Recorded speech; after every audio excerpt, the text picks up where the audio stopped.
سیدنا امیر حمزہ رضی اللہ تعالیٰ عنہ جو پہلے یہ واقعہ بیان کر رہے تھے، اس سے یہ بات ہے کہ آقا حضور علیہ السلام سے ان کی جو ایک گہری محبت تھی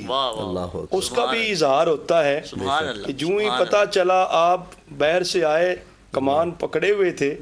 تو اسی حالت میں آپ ابو جہل کے پاس گئے، ایک لمحہ بھی دیر نہیں کی ہے کہ آقا حضور علیہ السلام کے بارے میں اس نے ایسی بات کیوں کی ہے، یعنی بات سننا بھی گوارا نہ کرنا، یہ تو غیرت کا اظہار ہے۔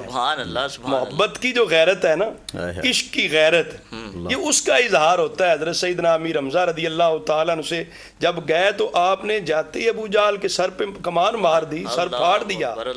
اور ان لوگوں کی طرف سے پھر یہ کہا بھی گیا کہ اگر آپ اتنا ہی ان کا دفاع کر رہے ہیں، ان کی عزت کا، ناموس کے اتنے محافظ بنے ہیں، تو پھر آپ کلمہ کیوں نہیں پڑھ لیتے، ان کے دین کو قبول کیوں نہیں کرتے؟